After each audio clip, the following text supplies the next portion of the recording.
coming from Baghdad to a city or so forth, they go, jump on the truck, steal whatever it has, and bring it back, and so forth. Okay, we have a caller.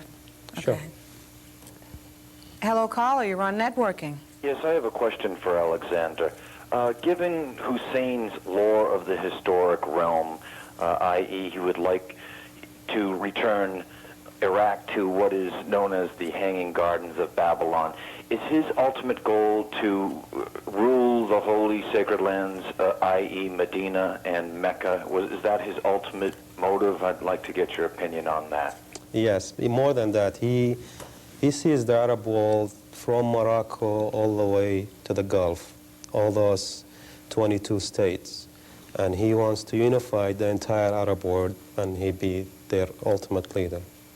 May I ask also, though, his love of history, ancient Persia and whatnot, could you get into that as far as why is he so much infatuated with the way things were, say, 2,000 years ago? He thinks he's another Messiah, an Arab Messiah, and he's the resurrector of the Arab people. And one of the strongest elements to have roots to the people is through history, and to going back, dig through history and rewrite it again. He can build himself, even a fake root, but a root he can go and stand on and claim himself and his party as a continuation of that path which was coming through history. He links himself also to the call of Muhammad, the founder of the Islam, as the first caller for Arab rise. So his call and the Ba'ath call is the continuation of Mohammedism and the rise and unity and strength of the Arab.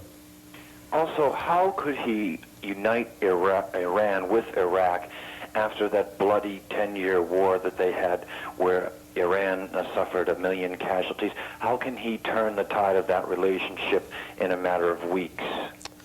He doesn't care about who died, and he doesn't care if more dies. He used that war to stop for 2 reasons. One reason is to stop the influence of Islamic revolution in Iraq. Iraq is mostly, they are Shiite Muslims. And when Khomeini came to power, there was many demonstrations in Iraq in support of Khomeini. So he feared his regime was going to be in danger. That was one reason. The second reason, he saw himself an ultimate a duplicate for the Shah, to be another policeman to take his role and to show himself to the West, I am your man. So he launched his war against Iran. Now he's facing the United States. All those what he did in 8 years war, all those people died, is like nothing. He wants to keep that front, the Eastern Front, in peace, so he can pull all his army to Kuwait. May I ask one last question, then I'll let some other callers call in. Could you tell me why he used chemical weapons against his own people, the Kurds? And could you tell me what that faction of people, the Kurds, represents in Iraq? And is that a threat to the Arab people? Yes. He used it just as a morale of Saddam Hussein. He have no regard for human life, and if he ready to kill his own people, he ready to kill anybody. As far as the Kurds, they've been looked at in Iraq as a second citizens, and they've been persecuted for many years. They had a very successful movement in Iraq for about 11 years. It started from the 60s, and they were almost crippling the government of Saddam Hussein till the 70s. 80% of Iraq oil, it's in Kurdistan, where the Kurd lives. And they were calling for independence, and they were asking even the United States if they could help them. What Saddam did in the 70s, he went, met the leadership of the Kurds and said, look, I'm ready to give you an autonomy, whatever you want. Let your children lead Kurdish in the school, the offices in Kurdistan, the communication, official communication in Kurdish language, and so whatever. And you study your own history. So if there were a chance for revolution and an overthrow of Saddam, it would ultimately be centered in the Kurdish people? Yes, I see that's the only way out is through the Kurds. If the Kurdistan become independent, which takes 80% of Iraq's oil, that leaves Iraq potentially maybe with 20% of oil and cannot be a major military power as it is now. Oh, thank you very much for answering those questions. You're for me. welcome. Thank you, caller. I find it quite You're on the new ironic that the Fertile Crescent, Mesopotamia, the alleged center of civilization where civilization began, is now the most violent place on earth. The second point I'd like to make is the missing piece in the puzzle. Saudi Arabia had laid down newspapers for America long before this has started so we could come in there. And wouldn't you say that it's the goal of America not only to have the entire food output in the world, but also they would like to control the energy output? This has been something that they've been looking to do, to get in for an excuse, and I think that this guy, Hussein, really walked into their trap as opposed to America walking into theirs. I'd like you to comment on that. And also, why is it that the most powerful aircraft in the world, the F-117, there are 20 of them over there, and they are strictly offensive weapons. They are not for defense. They are the most powerful aircraft in the world. If you ever hear Congress trying to cut back the budget, if you notice, there's always a hands-off policy on the stealth bomber, the F-117. It's rarely brought up, and I'd just like to have some commentary from both of you on those 3 points. Well, what do you think, Dan? I was going to ask you. Okay, well, the F-117, as the caller states, never really comes up into congressional debate. Now, caller, the F-117, now, isn't that a different version of the stealth bomber that we're all aware about? I guess the caller's gone now. But the F-117 that the caller spoke about is, I believe, a different version, or very close to the stealth bomber. But he's right. The stealth bomber is an offensive weapon, not a defensive weapon. And that these, why do we have them? I mean, we've had years and years of supposedly taking a defensive stance. Where are we going to, we will counterattack after being attacked. But now, the Saudis having this control of the oil, it just doesn't seem possible that the Saudis would. But right now we have a phone call, and you're next on the new history. Hi, I was on before I got disconnected.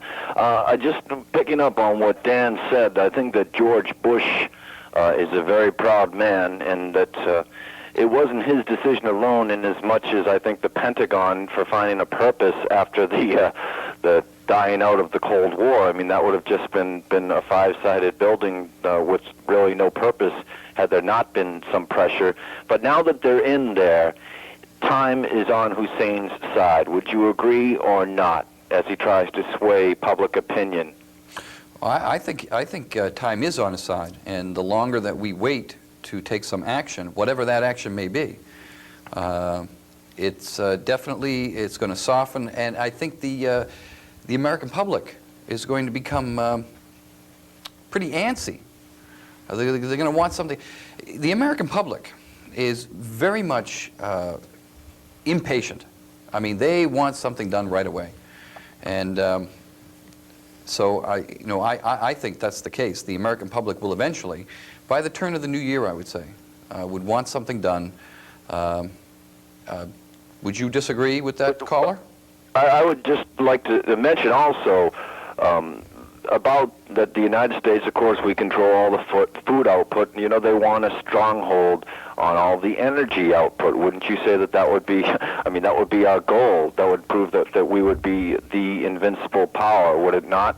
And also in the same vein, if Hussein does, I've heard about them, the soldiers being holed up in hotels in Saudi Arabia, and there's easy access if there were would-be terrorists to get in. But one terrorist action against the United States will once again sway the pendulum of world opinion towards America's side. But if Hussein does use chemical weapons, will the United States not hesitate to use tactical nuclear weapons? That's what I want to know. Is he going to, would Bush warn him, say don't do it again, or bang, here we go, WW3? I just want to know your opinion on that, because everybody's talking politics and, you know, getting out of it, but nobody's talking about what happens if somebody fires a gun over there, and I just want to know what your opinion is on that. Good question. What do you think about that, Dan? Well, it's interesting you bring up the issue of nuclear weapons, because this is a new ballgame.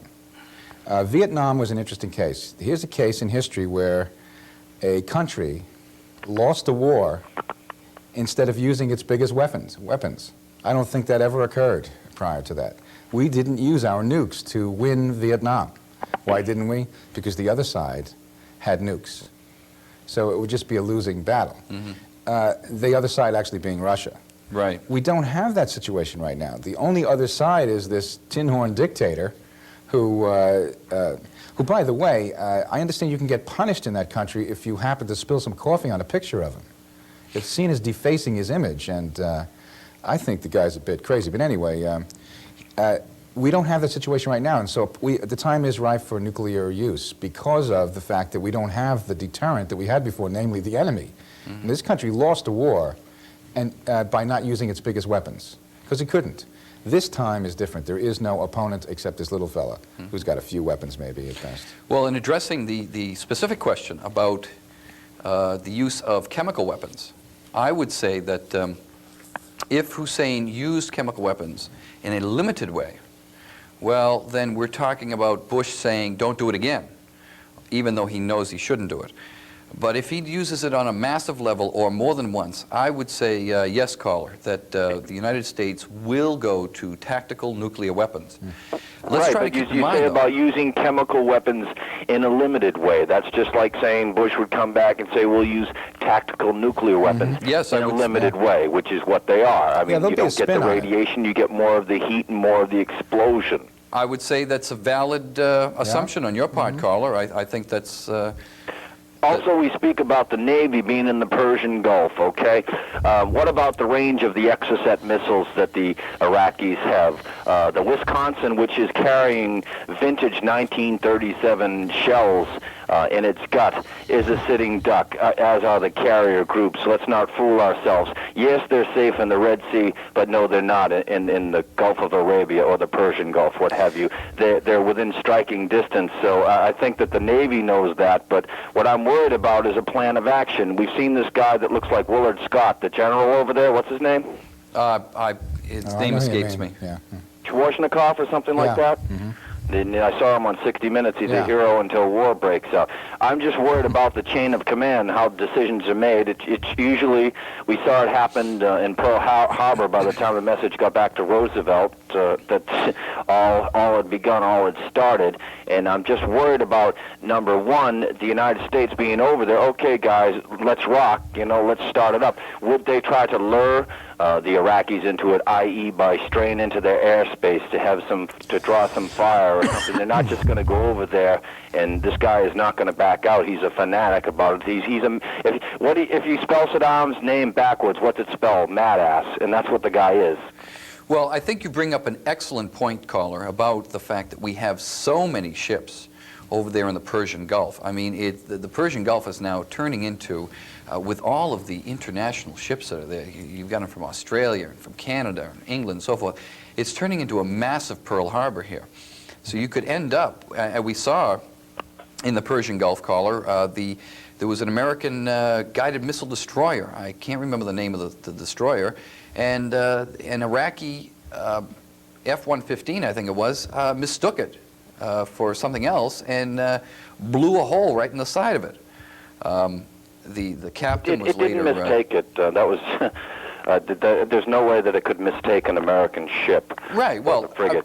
What I mean is the American ship did not have time or did not take corrective action. Surely a guided missile destroyer of this sophistication, I don't know how many billions of dollars these ships cost. I understand, okay, but let's look at the Iraq-Iranian war was basically surface-to-surface missiles. The war was artillery, okay, that's what I'm worried about. The United States, we hear about naval, we hear about their Air Force. What do we have for artillery? Yeah, we have the Bradley fighting vehicle that I'm convinced is made by Kenner, but I want to know what we have for artillery, because in the Falkland Islands War, when the Argentinians